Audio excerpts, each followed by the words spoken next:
اعوذ باللہ من الشیطان الرجیم بسم اللہ الرحمن الرحیم ومن الناس من يتخذ من دون الله اندادا يحبونهم كحب الله والذين آمنوا أشد حبا لله ولو يرى الذين ظلموا إذ يرون العذاب أن القوة لله جميعا وأن الله شديد العذاب إذ تبرأ الذين اتبعوا من الذين اتبعوا ورأوا العذاب وتقطعت بهم الأسباب وقال الذين اتبعوا لو أن لنا كرة فنتبرأ منهم كما تبرؤوا منا كذلك يريهم الله أعمالهم حسرات عليهم وما هم بخارجين من النار صدق الله العظيم رب اشرح لي صدري ويسر لي امری واحلل عقدۃ من لسانی یفقہوا قولی ومن الناس اور لوگوں میں سے بعض من وہ ہیں یتخذ جو بناتے ہیں من دون اللہ اللہ کے علاوہ اندادن شریک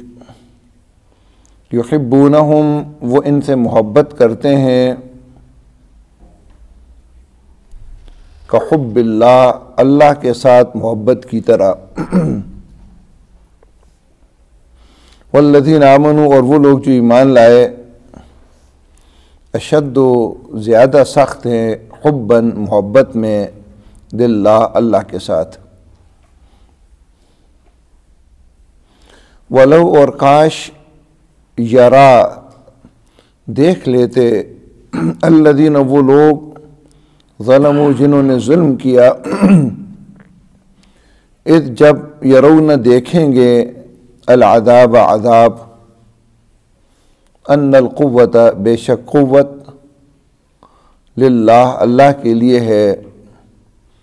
جمیعاً سب کی سب وان اللہ اور بے شک اللہ تعالی شدید العذاب سخت عذاب والا ہے اذ یاد کرو اس وقت کو جب تبرأ لا تعلقی کا اظہار کریں گے الذین وہ لوگ اتبعوا جن کی پیروی کی گئی من الذین ان لوگوں سے اتبعوا جنہوں نے پیروی کی ورأوا العذاب اور وہ عذاب دیکھ لیں گے وتقطعت اور کٹ جائیں گے بہم ان کے الاسباب تعلقات وقال اور کہیں گے الذین وہ لوگ اتبعوا جنہوں نے پیروی کی لو کاش ان لنا کرہ ان بے شک لنا ہمارے لیے ہوتا کرتن ایک دفعہ واپس جانا یعنی دنیا میں فنتبرأ تو ہم لا تعلقی ظاہر کریں گے منہم ان سے کما جس طرح تبرؤ انہوں نے لا تعلقی ظاہر کی منا ہم سے کذالک اسی طرح یریہم دکھائے گا انہیں اللہ تعالی اعمالہم ان کے اعمال حسرات حسرتیں بنا کر علیہم ان پر وما ہم اور نہیں ہوں گے یہ بخارجین نکلنے والے من النار آگ سے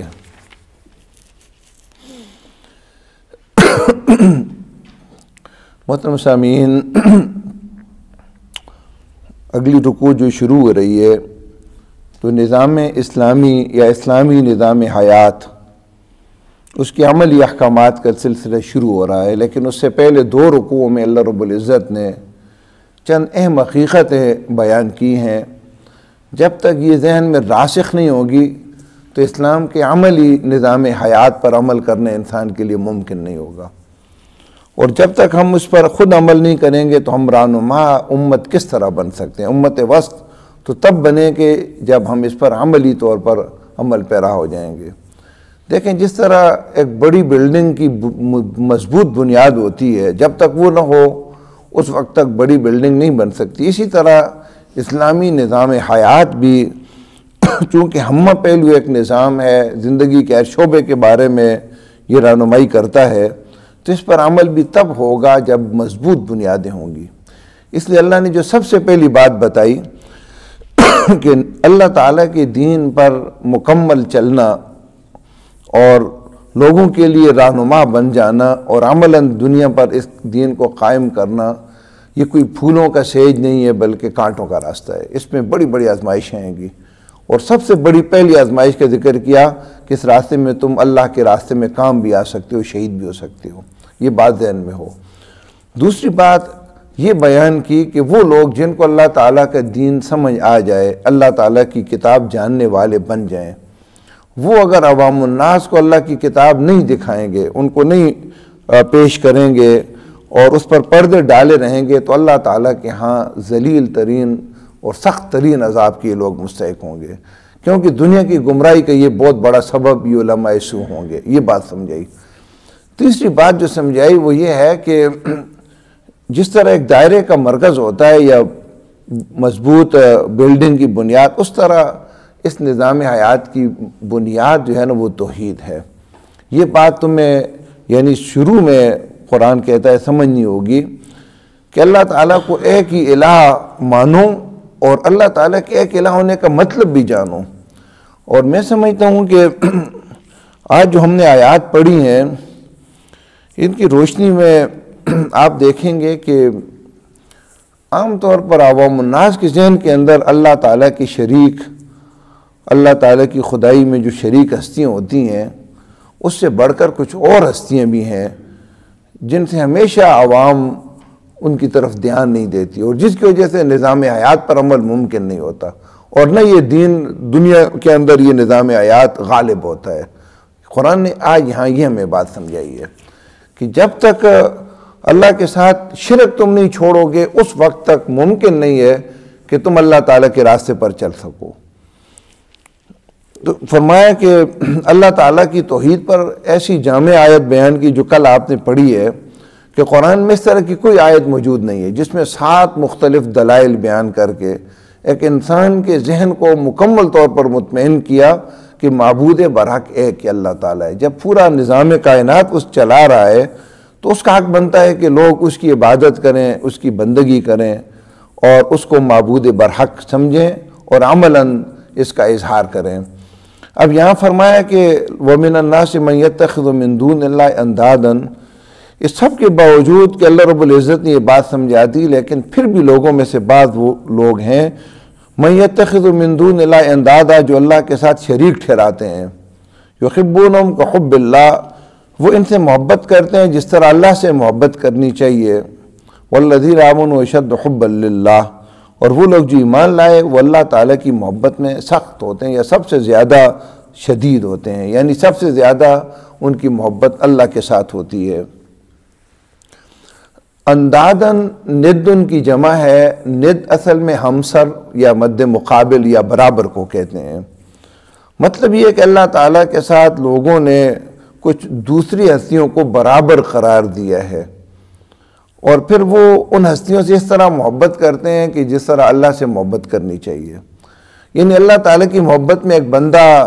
اللہ کے سامنے جھک جاتا ہے تو یہ بھی ان کے سامنے جھک جاتے ہیں۔ اللہ کی محبت میں ایک بندہ سجدہ کرتا ہے تو یہ ان ہستیوں کو سجدہ کرتے ہیں، اور اللہ کی محبت میں ایک بندہ اس کی بات مانتا ہے، اس کی اطاعت کرتا ہے،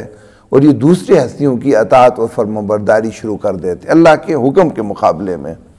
تو اس کا مطلب یہ ہوتا ہے کہ اللہ تعالیٰ کے ساتھ انہوں نے اس کو شریک ٹھہرا لیا۔ اندادن ندن کی جمع ہے، اور ہر وہ محبت جب اللہ تعالیٰ کی محبت سے بڑھ جاتی ہے تو جس سے آدمی محبت کرتا ہے اس کو اللہ کا شریک ٹھہرا لیتا ہے۔ اور یہ اللہ کا جو شریک انسان ٹھہراتے ہیں یہ بت بھی ہو سکتے ہیں، جس طرح پہلے بھی لوگوں نے اللہ کے ساتھ ان کو شریک ٹھہرایا، اور آج بھی ایک بڑی دنیا ان کی عبادت کر رہی ہے۔ لیکن قرآن جس شرک اور خطرناک شرک کی بات یہاں کرتا ہے وہ بت نہیں ہے، وہ زندہ انسان ہے جن کو انسان اللہ کے ساتھ شریک ٹھہرا لیتا ہے اور اللہ سے زیادہ ان سے محبت کر لیتا ہے۔ یہ انسان کے لیے اللہ کے ساتھ شریک اس کے اپنے مفادات بھی ہو سکتے ہیں، اس کے تعلقات بھی ہو سکتے ہیں، بعض اوقات بیوی بچے بھی ہو جاتے ہیں، بعض اوقات برادری جو ہے نا یہ اللہ کے ساتھ آدمی اس کو شریک ٹھہرا لیتا ہے۔ واضح کہتا ہے کہ مجھے پتہ ہے یہ بات اللہ کے قانون، اللہ کے حکم کے خلاف ہے، لیکن برادری یہ بات کہہ رہی ہے۔ تو جب آدمی برادری کی بات مانتا ہے اس وقت اللہ کے ساتھ برادری کو شریک ٹھہرا لیتا ہے۔ قرآن نے تو یہ بھی کہا کہ ارأیت من اتخذ الہہ ہوا، کہ کیا تو نے اس شخص کو دیکھا ہے جس نے معبود اپنی خواہش کو بنا لیا ہے۔ انسان جب اللہ کے حکم کے مقابلے میں اپنی خواہش کی بات مانتا ہے تو اس وقت اپنی خواہش کو، اپنے نفس کو اللہ کے ساتھ وہ شریک ٹھہرا لیتا ہے، اور دنیا کی کسی طاقت کو یا کسی فرد کو اس سے ایک آدمی اس طرح وابستہ ہو جائے کہ اس سے امیدیں اس کی وابستہ ہوں، مفادات اس سے وابستہ ہوں، اللہ کے مقابلے میں اس سے اس کی امیدیں بن جائیں کہ یہ مجھے طاقت بھی دے گا، رزق بھی دے گا، یہ مجھے عزت بھی دے گا، اس کے ساتھ اگر میں شامل رہا تو میں معاشرے میں معزز رہوں گا۔ تو گویا اس ہستی کو اللہ کے ساتھ اس نے شریک ٹھہرا لیا ہے۔ اس لیے قرآن نے یہ بالکل بنیادی یہاں بات کی کہ جب تک یہ بات نہیں ہوگی تو باقی باتیں ویسے کہانیاں ہیں، ویسے اپنے آپ کو مطمئن کرنے کی بات ہے۔ ایک آدمی کے دل میں جو ہے نا غیر اللہ کی محبت ہو، چاہے کوئی وہ بت ہو، کوئی زندہ انسان ہو، کوئی برادری ہو، کوئی بیوی ہو، اور اس کی محبت کو اللہ کی محبت پر وہ ترجیح دیتا ہو اور سجدہ آ کر مسجد میں اللہ کو کرتا ہو اور مطمئن ہوتا ہو کہ میں تو کسی کو اللہ کا شریک نہیں ٹھہراتا، تو یہ آیت اسے یہ بتاتی ہے کہ نہیں تو شریک ٹھہراتا ہے۔ تو بہت سارے شریک ٹھہراتے ہیں۔ اقبال رحمۃ اللہ علیہ نے اسی حقیقت کو اپنے ایک شعر میں بیان کیا کہ بتوں سے تجھ کو امیدیں، خدا سے نو امیدی، مجھے بتا تو صحیح اور کافری کیا ہے۔ بتوں سے مراد یہ پتھر کے بت نہیں ہے، انسان بھی بت بن جاتے ہیں۔ ایک آدمی کسی انسان سے امیدیں وابستہ کر لیتا ہے کہ اس کا ساتھ میں دوں گا تو معاشرے میں مجھے عزت بھی ملے گی، طاقت بھی ملے گی، اور میں نے اگر اس ساتھ کا کسی ملک کا، کسی چودھری کا نہ دیا تو اس کے مقابلے، اس کے بدلے میں معاشرے میں میں ذلیل بھی ہو جاؤں گا اور میں کمزور بھی ہو جاؤں گا اور مجھے میرے کام بھی دنیا میں نہیں ہوں گے۔ تو اس کا مطلب یہ ہے کہ غیر سے، بتوں سے اس کی امیدیں وابستہ ہیں، اللہ سے اس کی نو امیدی ہے۔ تو فرمایا اس سے بڑھ کر اور کافری کیا ہو سکتی ہے؟ تو سب سے خطرناک شرک وہ ہوتا ہے جو زندہ انسانوں کو ایک بندہ اللہ کے ساتھ شریک ٹھہراتا ہے اور پھر ان سے ایسی محبت کرتا ہے کہ جس طرح اللہ تعالیٰ سے محبت ہونی چاہیے۔ والذین آمنوا اشد حبا للہ، اور وہ لوگ جو ایمان لائے سب سے زیادہ اللہ سے وہ محبت کرتے ہیں۔ یہ بہت سخت پیمانہ اللہ تعالیٰ نے یہاں مقرر کر دیا ہے کہ مومن کی محبت سب سے زیادہ اللہ سے ہوگی۔ ویسے مومن کے بارے میں اس کی جو شخصیت قرآن و سنت میں بیان ہوئی ہے وہ بڑی ایک محبوب شخصیت ہے۔ مومن ترش رو نہیں ہوتا، مومن بد اخلاق نہیں ہوتا۔ جب یہ باپ کی صورت میں ہوتا ہے تو مہربان اور شفیق باپ ہوتا ہے، بچے آ کر اس کے لپٹ جاتے ہیں۔ جب یہ شوہر کی صورت میں ہوتا ہے تو اپنی بیوی سے انتہا درجے کی محبت کرنے والا یہ شوہر ہوتا ہے۔ جب یہ بھائی ہوتا ہے تو اپنے بھائی کے لیے انتہائی اظہار اور قربانی کرنے والی یہ شخصیت ہوتی ہے، اور عام شہری کے لحاظ سے یہ ایک انتہائی محبوب شخصیت ہوتی ہے۔ جب کسی مجلس میں آئے تو لوگ خوش ہو جائیں کہ فلاں آ گیا۔ کوئی اجنبی تھوڑا سا وقت اس کے ساتھ گزار لے تو ساری زندگی اس کو یاد کرتا ہے۔ وہ حدیث میں آتے ہیں نا، مومن محبت کی جگہ ہے، ساری دنیا سے محبت کرتی ہے، لیکن اللہ کے محبت کی مقابلے میں کوئی محبت جب ٹکراتی ہے تو اس کو قربان کر دیتا ہے۔ اپنے نفس کی محبت اس کو قربان کر دی، اپنے بھائی کی محبت ہے کوئی پرواہ نہیں، اپنے والدین کی محبت ہے، بیوی بچوں کی محبت ہے، اس کی کوئی پرواہ نہیں کی۔ جس طرح نبی اکرم صلی اللہ علیہ وسلم کے صحابہ کرام رضی اللہ تعالیٰ مجمعین کی شخصیتیں ہمارے سامنے ہیں کہ کس طرح انہوں نے ساری محبتوں کو اللہ کی محبت پر قربان کر دیا۔ یہ جو کہتے تھے نا فدا کا ابی و امی، یا رسول اللہ میرا ماں باپ آپ پر قربان ہو، یہ محض ایک لفظ نہیں ہوتا تھا، اس کے اندر یہ حقیقت ہوتی تھی کہ اللہ اور اس کے رسول پر ساری محبتیں قربان ہیں۔ تو یہ جو ہے نا مومن کی محبت، سب سے محبت، اس کی محبتیں بکھیرتا ہے، وہ محبت کے تعلقات اس کے ہوتے ہیں، لیکن اللہ کے مقابلے میں پھر کوئی محبت اس پر غالب نہیں آتی۔ رسول اللہ صلی اللہ علیہ وسلم کے بارے میں آتا ہے کہ جب آپ گھر کے اندر تشریف لاتے تو ایسا محسوس ہوتا جس طرح چمن کے اندر بہار آ جائے، چہرے آپ کے آنے کی وجہ سے کھلکھلا اٹھتے، ایک عجیب و غریب رونق محسوس ہو جاتی، اور آپ صلی اللہ علیہ وسلم گھر میں آ کر گھر والوں کے ساتھ گھل مل جاتے، جس موضوع پر بات ہو رہی تھی اسی میں لگ جاتے، کام کاج کرتے تو آپ بھی اس میں ہاتھ بٹا لیتے۔ لیکن روایت میں آتا ہے کہ جب بلال کی اذان کی آواز آتی نا، اللہ اکبر اللہ اکبر، تو فرماتے کہ ایسے اجنبی ہو کر آپ صلی اللہ علیہ وسلم گھر سے اٹھ کر چلے جاتے، گویا کسی آدمی کو وہ جانتے اور پہچانتے ہی نہیں ہیں۔ یہ ہے دنیا کی محبتیں اور اللہ کی محبت، ان محبتوں پر اللہ کی محبت کے غلبے کی جو ہے نا بات۔ تو قرآن یہ نہیں کہتا کہ مومن کسی سے محبت نہیں کرتا، وہ تو ہے ہی محبت، لیکن اللہ کی محبت کے مقابلے میں پھر کوئی محبت اللہ کی محبت پر غالب نہیں آتی۔ اچھا، یہ آپ اس پر اگر غور کریں تو یہ ایمان کا ایک ٹیسٹ ہے، جس طرح ایک تھرمامیٹر ہوتا ہے نا، انسان کو چیک کرتا ہے، مختلف جو ہے نا چیزیں، پیمانے ہوتے ہیں۔ اللہ تعالیٰ نے یہ پیمانہ ہمیں خود مقرر کر کے دے دیا ہے کہ محبتوں کے تصادم کے وقت دیکھو کہ کیا صورتحال ہے۔ عام حالات میں تو کچھ پتہ نہیں چلتا نا، تصادم جب ٹکراؤ ہو نا، اس وقت جس کو آپ ترجیح دیں گے واقعتاً آپ کی محبت اس سے، زبان سے آپ دعویٰ جو بھی کریں۔ میں آپ کو چند مثالیں بیان کرتا ہوں۔ ایک آدمی کی اپنی شادی ہے مثلا، یا اس کے بیٹے کی شادی ہے، رسول اللہ صلی اللہ علیہ وسلم کی ساری سنتیں ہمارے سامنے موجود ہیں، دین تو وہ ہے جو رسول اللہ نے ہم کو سکھایا۔ اب ایک آدمی سوچتا ہے کہ یہ 2-3 دن ہیں، تو اس میں اگر برادری والے ناراض ہو گئے تو یہ بری بات ہے، چشم پوشی کرتا ہے اور بہت ساری وہ چیزیں جو اللہ کو ناراض کرنے والی ہیں ان کو برداشت کر لیتا ہے۔ کس لیے؟ تاکہ برادری ناراض نہ ہو۔ اس کا صاف مطلب یہ ہے کہ اللہ کی محبت سے زیادہ اس کو برادری سے محبت ہے۔ اب تو جی جو بھی کرے، لیکن اصل تو اس کو برادری کے ساتھ محبت ہے، وہ اپنی ایمان کا جائزہ لے۔ ایسے موقع پر تو چاہیے کہ ایک بندہ کھڑا ہو اور لوگوں سے، اپنے برادری والوں سے کہے کہ تم ہو نا، تمہارے علاوہ یہ دنیا کے سارے انسان مجھ سے ناراض ہو جائیں تو مجھے ذرہ برابر کوئی اس کی فکر نہیں ہے، مجھے تو اس فکر ہے کہ اللہ مجھ سے ناراض نہ ہو۔ یہ کردار تو ادا کرے، پھر دیکھے کہ لوگوں کے دل میں اس کی محبت پیدا ہوتی ہے، نفرت ہوتی ہے۔ جب اللہ کو ناراض کر کے بندوں کو بندہ جب راضی کرتا ہے تو حدیث میں آتا ہے اللہ تعالیٰ بندوں کو بھی اس سے ناراض کر دیتا ہے۔ اور ایک بندہ مومن جب ساری دنیا کو ناراض کر کے اللہ کو راضی کرتا ہے تو لوگوں کے دل میں بھی اللہ اس کی محبت ڈال دیتا ہے، وہ ناراض ہونے والے ہی اسے محبت کرنے لگ جاتے ہیں۔ لیکن یہ واقعتاً کہ اللہ سے محبت زیادہ ہوگی تو وہ یہ کردار وہ آدمی ادا کر سکتا ہے۔ آپ اقبال رحمۃ اللہ علیہ نے بڑے خوبصورت بات کی، آپ صبح اٹھے، آج کل تو نیند پوری ہو جاتی ہے نا، انسان کے ساتھ بھی عجیب آزمائش ہے۔ گرمیوں کے اندر جب آدمی اٹھتا ہے تو نیند پوری نہیں ہوتی تو نیند جکڑ لیتی ہے، اور سردیوں کے اندر جب نیند پوری ہو جاتی ہے تو بستر جکڑ لیتا ہے کہ آدمی سوچتے ہیں باہر ٹھنڈیاں ہوائیں ہیں، ٹھنڈا، اب تو پانی بھی ماشاءاللہ گرم ہوتے ہیں لیکن دل نہیں چاہتا۔ تو اس کا مطلب یہ ہوتا ہے کہ ایک آدمی اگر صبح اٹھ کر بھی نماز کے لیے مسجد میں نہیں آتا، تو اقبال نے بڑی خوبصورت بات کی نا کہ کس قدر گراں تم پہ صبح کی بیداری ہے، ہم سے کب پیار، ہاں نیند تمہیں پیاری ہے۔ اس کا صاف مطلب یہ ہوتا ہے کہ ایک آدمی کو اپنے وجود کے ساتھ زیادہ محبت ہے۔ اللہ کے ساتھ زیادہ محبت ہوتی تو ساری چیزیں پیچھے چھوڑ کر اللہ کی ملاقات کے لیے چلا جاتا۔ ایک آدمی کا کوئی محبوب ہستی آئی ہو، اس کو بلا بھی رہی ہو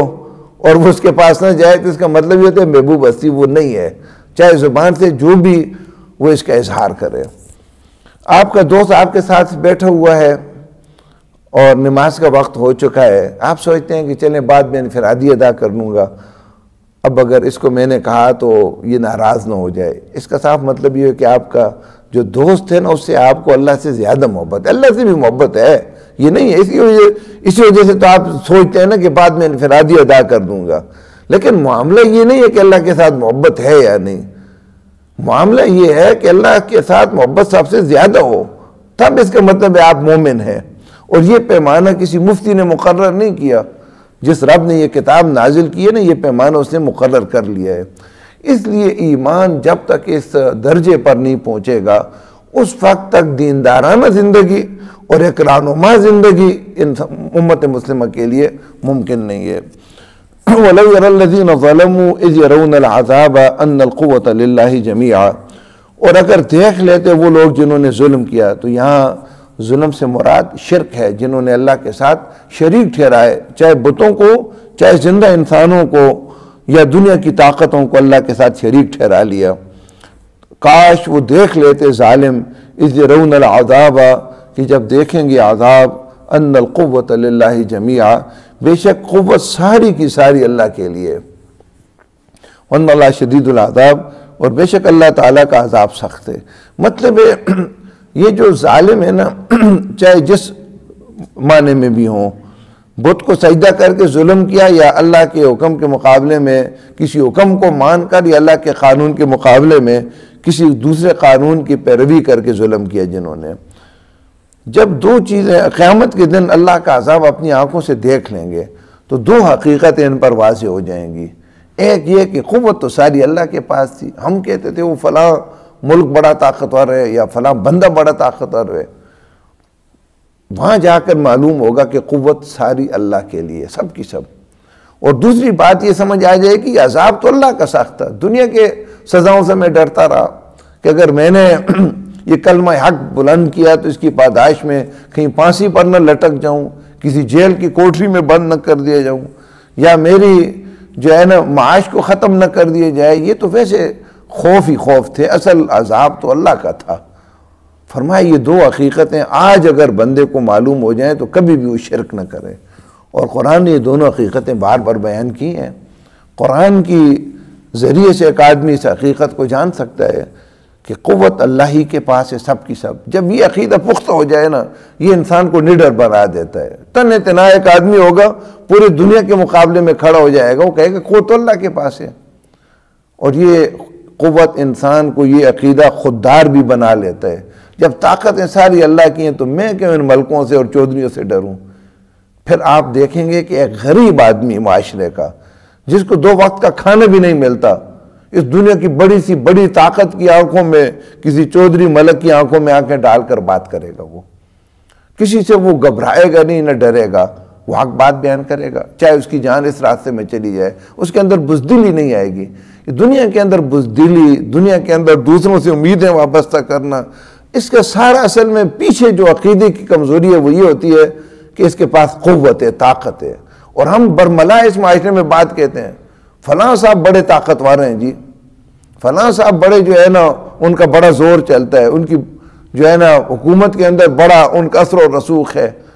جو ان کے ساتھ وابستہ ہو جائے بس اس کے مزے ہوتے ہیں۔ اور ہمارے لوگ بڑے دھڑلے سے اور بغیر کسی جھجک کے کہتے ہیں جی، جب کسی آفس میں جائیں گے نا کہیں گے میں ملک صاحب کا بندہ ہوں جی، میں فلاں چودھری صاحب کا بندہ ہوں۔ اور خدا کے بندے تو اللہ کا بندہ ہے یا ان کا بندہ ہے؟ اور آپس میں آفیسر بھی کہیں گے جس کا ذرا خیال رکھنا یہ چودھری صاحب کا بندہ ہے۔ کاش یہ بندہ مومن یہ جان لیتا کہ قوت سب اللہ تعالیٰ کے پاس ہے۔ دنیا تو ایک آزمائش کی جگہ ہے نا، یہ تو گزر جائے گی، اصل دنیا تو اس کے بعد آنے والی اصل زندگی۔ تو فرمایا کاش ان لوگوں کو یہ حقیقت آج پتہ چل جاتی، تو اس کا مطلب کیا ہوا کہ بس یہ حقیقت جس کو پتہ چل گئی نا اس کا توحید پر ایمان پختہ ہو جائے گا۔ کیا حقیقت؟ کہ قوت سب اللہ کے پاس ہے اور اللہ کا عذاب سخت ہے۔ اس ابر الذین تبعوا، یہاں اللہ رب العزت نے قیامت کا ایک منظر بیان کر کے انسانوں کو اس بات کی طرف متوجہ کیا کہ دنیا کے اندر امت مسلمہ کی گمراہی کا بڑا سبب یہ بنا کہ غلط رہنماؤں کے پیچھے یہ چل پڑی، چاہے یہ غلط رہنما مذہبی لبادوں کے اندر ہوں یا سیاسی لبادوں کے اندر ہوں یا پیروں کی صورت میں ہوں، رہنما اور جو ہے نا پیشوا ان کے پیچھے چل پڑ، یہ امت تباہ ہوئی۔ تو اللہ رب العزت نے ان تباہ شدہ لوگوں کا ایک منظر ہمارے سامنے بیان کیا تاکہ امت مسلمہ اس سے بچ جائے، لیکن امت نے اس کی آیت کی کوئی پرواہ نہ کی۔ اور آج آپ دنیا کا منظر چشم تصور سے دیکھیں تو بالکل اس آیت کے برعکس آپ کو پورا منظر نظر آئے گا۔ فرمایا یاد کرو اس وقت کو، اس کا مطلب ہے چشم تصور میں اس وقت کو اپنے سامنے لاؤ کہ جب وہ لوگ جن کی پیروی کی گئی، پیروی کرنے والے لوگوں سے لا تعلقی کا اظہار کریں گے اور عذاب کو دیکھ لیں گے اور ان کے سارے تعلقات کٹ کر رہ جائیں گے۔ وہ لوگ جن کی پیروی کی گئی، چاہے مذہبی معنوں میں پیروی کی گئی کہ لوگوں نے اللہ اور اس کے رسول کی بات کی پرواہ نہ کی، اپنے اس مذہبی رہنما کی بات کی پرواہ کی، اسی کو جو ہے نا حرف آخر سمجھا، یا عملی زندگی میں اللہ تعالیٰ کے دین کے خلاف کسی سیاسی رہنما کی انہوں نے پیروی کی جو اسلامی تہذیب و تمدن، اسلامی اخلاق، اسلامی نظام حیات کے برعکس کوئی اور جو ہے نا دنیا پر ملک پر مسلط کرنا چاہتا تھا اور مسلط کیا ہوا تھا، اس کی انہوں نے پیروی کی، اس کے پیچھے یہ چلے۔ تو یہ جو لیڈر ہیں نا اپنے کارکنوں اور یہ جو گمراہ پیر ہیں یا مذہبی پیشوا اپنے پیروکاروں کے بارے میں اللہ تعالیٰ سے کہیں گے کہ ہمارے ان کے ساتھ کوئی تعلق ہی نہیں ہے، صاف انکار کر لیں گے۔ قرآن میں دوسرے مقامات پر بھی یہ منظر بیان ہوا، یہ ان کے پاس جائیں گے، فَهَلْ أَنْتُمْ مُغْنُونَ عَنَّا نَصِيبًا مِنَ النَّارِ، اپنے رہنماؤں سے کہیں گے کہ ہم نے تو تمہارے لیے زندگی گزاری، خرچے کیے، زندہ باد مرد آباد کے نعرے لگائے، تمہارے آستانوں پر دیگیں چڑھائیں، اور تمہارے لیے ہم نے جھگڑے کیے، اپنی برادریاں توڑی، لوگوں کو ناراض کیا، اتنی بڑی قربانی ہم نے تمہارے لیے دی، آج اس آخرت میں اللہ کے عذاب سے کچھ تھوڑا سا عذاب تم کم کر سکتے ہو؟ وہ کہیں گے کہ ہم تو خود عذاب میں مبتلا ہے، تمہارے لیے ہم کیا کم کریں؟ اور اللہ تعالیٰ سے کہیں گے جب ان کے پیروکار آئیں گے نا کہ یہ ہمارے رہنما تھے، سورہ قصص میں آتا ہے جب ان کو دیکھیں گے رہنماؤں کو تو اللہ تعالیٰ پوچھے گا نا کہ وہ کہاں گئے کہ اللہ تعالیٰ کی خدائی میں جن کو تم شریک ٹھہراتے تھے؟ تو جب سامنے آ جائیں گے تو اللہ سے کہیں گے یہ ہیں، اور وہ ان کو دیکھ کر کے ہم ان کو پہچانتے ہی نہیں ہیں، تب ان کو حسرت ہوگی۔ اور قرآن نے اس حسرت کا منظر بیان کیا ہے، پشیمانی کے ساتھ ہاتھ ملیں گے اور کہیں گے کہ ساری زندگی ان کو خوش کرنے کے لیے ہم نے لگا دی اور آج کہتے ہیں ہم ان کو پہچانتے بھی نہیں، کاش دنیا کے اندر ایک دفعہ اللہ تعالیٰ میں واپس کر دیتا اور پھر ہم ان کے ساتھ بھی اسی طرح لا تعلقی کا اظہار کرتے، لیکن اس کے بعد تو واپس آنا ممکن نہیں، حسرت ہی ہوگی نا۔ استبر الذین تبعوا، جب لا تعلقی کا اظہار کریں گے وہ لوگ جن کی پیروی کی گئی، یعنی لیڈر، مذہبی پیشوا، رہنما، من الذین تبعوا، کن سے لا تعلقی کا اظہار کریں گے؟ ان لوگوں سے جنہوں نے ان کی پیروی کی، ورأوا العذاب، اور عذاب دیکھ لیں گے، وتقطعت بہم الاسباب، اور کٹ جائیں گے ان کے رشتے۔ یہ لیڈری اور کارکنی کا جو رشتہ تھا، رہنمائی اور پیروکاری کا جو رشتہ تھا، یہ کٹ کر رہ جائیں گے، اور اس کے علاوہ جو خونی رشتے تھے قرآن کے تھے وہ بھی کٹ کر رہ جائیں گے۔ سورہ عبس میں فرمایا یوم یفر المرء من اخیہ وامہ وابیہ وصاحبتہ وبنیہ لکل امرئ منہم یومئذ شأن یغنیہ، ایک آدمی اپنے بھائی سے بھاگے گا، وہ اپنی ماں سے اور اپنے بھائی سے بھاگے گا، اپنے والد سے اور اپنی بیوی اور اولاد سے بھاگے گا کہ کہیں مجھے مدد کے لیے پکار نہ لیں۔ یود المجرم لو یفتدی من عذاب یومئذ ببنیہ، سورہ معارج میں سے بھی سخت بات کی اور کہا کہ مجرم چاہے گا کہ کاش میں اپنی اولاد کو بدلے میں دے دوں، وہ جہنم میں چلی جائے اور میں بچ جاؤں، اپنی بیوی کو، اپنے بھائیوں کو، اپنی برادری کو، ان سب کو، بلکہ تمام انسانوں کو میرے بدلے میں جہنم میں ڈال دیا جائے اور مجھ کو اللہ تعالیٰ جہنم سے بچا لے۔ یہ مجرم وہاں چاہے گا۔ رشتے وہی باقی رہیں گے جو اللہ تعالیٰ کی محبت کی بنیاد پر ہوں، چاہے خونی رشتے ہوں یا خونی رشتوں کے علاوہ دوسرے رشتے ہوں۔ الاخلاء یومئذ بعضهم لبعض عدو الا المتقین، فرمایا کہ دوست ایک دوسرے کے سخت دشمن بن جائیں گے سوائے پرہیزگار لوگوں کے۔ ان کی محبتیں دنیا سے بھی اللہ تعالیٰ بڑھا دے گا اور ان کے تعلقات وہاں بھی قائم رہیں گے۔ وقال الذین اتبعوا، اور کہیں گے وہ لوگ جنہوں نے پیروی کی، لو کاش ان لنا کرہ، بے شک ہمارے لیے ایک دفعہ واپسی ہوتی، یعنی دنیا میں، فنتبرأ منہم، تو ہم لا تعلقی ظاہر کرتے، منہم ان سے، یعنی ان لیڈروں سے، کما تبرؤوا منا، جس طرح انہوں نے لا تعلقی ظاہر کر دی ہم سے، یعنی آج کے دن۔ کذالک، اس طرح، یریہم اللہ، دکھائے گا انہیں اللہ تعالیٰ، اعمالہم، ان کے اعمال، حسرات علیہم، حسرتیں بنا کر انہیں۔ یہ جو دنیا ہے نا، یہ بالکل اس طرح یاد ہوگی جس طرح کل کا دن ہو۔ جب یہ لا تعلقی کا اظہار کر رہے ہوں گے نا، اس وقت ان کو وہ سارے منظر ان کی چشم تصور میں تازہ ہوں گے کہ یہ کہہ رہا ہے کہ میرا اس کے ساتھ کوئی تعلق نہیں ہے، اس کے لیے میں نے کتنی قربانیاں دی، ساری زندگی میں نے قربان کر دی. وہ ایک ایک عمل یاد آئے گا اسے. یہ کیوں اللہ تعالیٰ یاد دلائے گا؟ حسرت بنا کر، ارمان، کہ اس کے لیے جو ہے نا میں نے سب کچھ کیا اور اللہ کے ساتھ میں نے اس کو شریک ٹھہرایا. تو یہ بات قرآن نے یہاں بیان کی کہ اتباع اور پیروی یہ زندہ انسانوں کی ہوتی ہے. یہاں بھی اللہ تعالیٰ نے جن شریکوں کا ذکر کیا ہے یہ مردہ بت نہیں ہے، نہ تو بت آپس میں بات کر سکیں گے، نہ یہ تو زندہ انسانوں کی بات قرآن کر رہا ہے کہ اللہ تعالیٰ کی خدائی میں زندہ انسانوں کو جن لوگوں نے شریک کر لیا تھا اور ان کو وہ محبت دی جو اللہ کو محبت دینی چاہیے تھی،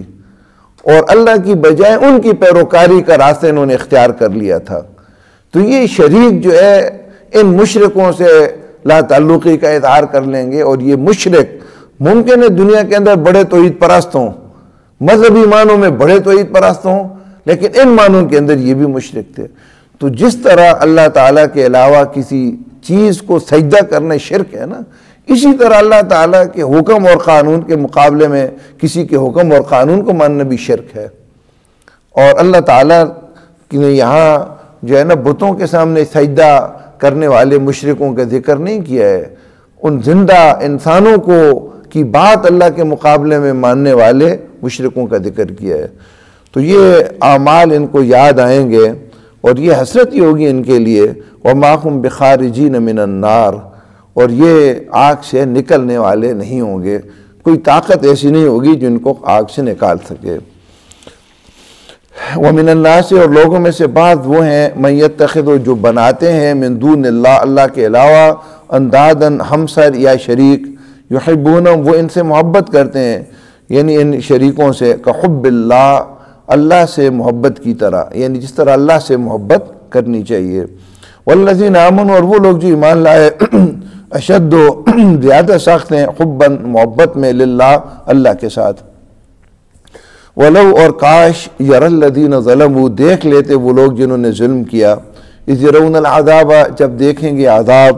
ان القوۃ للہ جمیعا، کہ بے شک قوت اللہ ہی کے لیے سب کی سب، وَأَنَّ اللَّهَ شَدِيدُ الْعَذَابِ، اور بے شک اللہ کا عذاب سخت ہے. اس تبرأ، یاد کرو اس وقت کو جب لا تعلقی ظاہر کریں گے، الذین اتبعوا، وہ لوگ جن کی پیروی کی گئی، من الذین اتبعوا، ان لوگوں سے جنہوں نے پیروی کی،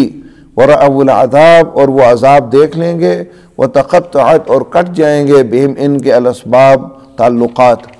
وقال الذین اتبعوا، اور کہیں گے وہ لوگ جنہوں نے پیروی کی، لو، کاش، ان لنا کرہ، بے شک ہمارے لیے ایک دفعہ واپسی ہوتی، یعنی دنیا میں، فنتبرأ منہم، تو ہم لا تعلقی ظاہر کرتے ان سے، یعنی ان لیڈروں سے، ان رہنماؤں سے، کما تبرؤوا منا، جس طرح انہوں نے لا تعلقی ظاہر کی ہم سے. کذالک، اس طرح، یریم اللہ، ان کو دکھائے گا اللہ تعالیٰ، اعمالہم، ان کے اعمال، حسرات، حسرتیں بنا کر، ان علیہم، ان پر، وما ہم، اور یہ نہیں ہوں گے، بخارجین، نکلنے والے، من النار، آگ سے. یہاں سورہ فرقان کی ایک آیت مجھے یاد آ گئی کہ یہی منظر اللہ رب العزت نے اور زیادہ سخت انداز میں بیان کیا ہے. وہاں بھی ظالم کا لفظ ہے اور ظلم یہاں شرک کے معنوں میں. فرمایا کہ وَيَوْمَ يَعَضُّ الظَّالِمُ، یہاں تو فرمایا نا حسرتیں ہوں گی، قرآن کہتے ہیں حسرت میں اس آدمی کی کیا صورتحال ہوگی. وَيَوْمَ يَعَضُّ الظَّالِمُ عَلَى يَدَيْهِ، اور اس دن ظالم اپنے ہاتھوں کو کاٹے گا. جب آدمی بہت زیادہ غصہ ہو نا اور بہت زیادہ پشیمان ہو، اس طرح ہاتھ کاٹتا ہے، اپنے ہاتھوں کو کاٹے گا. یقول، کہے گا، یا لیتنی، کاش، اتخذت مع الرسول سبیلا، رسول کے ساتھ میں نے راستہ اختیار کیا ہوتا. یا ویلتا، ہائے افسوس، لیتنی لم اتخذ فلانا خلیلا، کاش میں نے فلاں کو دوست نہ بنایا ہوتا. لقد اضلنی عن الذکر، اس نے مجھے گمراہ کر دیا تھا ذکر سے، اللہ کے ذکر سے یا قرآن سے، بعد از جانی، بعد اس کی جب وہ میرے پاس آ گیا. وکان الشیطان للانسان خذولا، اور شیطان تو ہے ہی انسان کو وقت پر دھوکہ دینے والا. وقال الرسول یا رب ان قوم اتخذوا هذا القرآن مہجورا، اور رسول کہے گا، اے میرے رب، بے شک یہ میری قوم ہے جنہوں نے اس قرآن کو چھوڑ رکھا تھا. تو قرآن کو چھوڑنا صرف یہ نہیں ہے کہ اس پر ایمان نہ لایا جائے، ایمان نہ لانے والے بھی چھوڑ رکھیں، جو تلاوت نہیں کرتا، جو سمجھنے کی کوشش نہیں کرتا، جو عمل نہیں کرتا، اس کے نظام حیات کے لیے کوشش نہیں کرتا، یہ چھوڑنے کے مختلف درجے ہیں، ہر درجے کے مطابق انسان مجرم ہے۔ تو رسول اللہ کا جو انسانوں سے انتہائی محبت کرنے والا، یعنی روایت میں آتا ہے کہ قیامت کے منظر میں سارے جو ہے نا انبیاء بھی نفسی نفسی پکار رہے ہوں گے کہ ہائے میری جان، ہائے میری جان، اس وقت بھی رسول اللہ صلی اللہ علیہ وسلم امتی امتی پکار رہے ہوں گے۔ لیکن وہ امتی جنہوں نے قرآن کو چھوڑ دیا اور قرآن کے علاوہ کچھ اور لوگوں کو انہوں نے دوست بنا لیا، یہاں زندہ انسانوں کی یہاں بھی بات کی، زندہ انسان ہی قرآن سے اور اللہ کے ذکر سے غافل کرتے ہیں نا، تو ان کے بارے میں رسول اللہ صلی اللہ علیہ وسلم اللہ کی عدالت میں خود مقدمہ دائر کریں گے، شفاعت نہیں کریں گے، مقدمہ دائر کریں گے اور اللہ تعالیٰ سے کہیں گے ان مجرموں کو کسی صورت میں بھی خلاصی نہیں ہونی چاہیے۔ کیوں؟ ان کا جرم کیا تھا؟ ھذا القرآن مہجورا، انہوں نے قرآن کو چھوڑ رکھا تھا۔ رسول اللہ صلی اللہ علیہ وسلم خود اللہ کی عدالت میں ان لوگوں کے لیے جنہوں نے کسی بھی درجے میں قرآن کو چھوڑا، ان کے خلاف اللہ کی عدالت میں مقدمہ خود لے جائیں گے۔ اور پھر دوسری طرف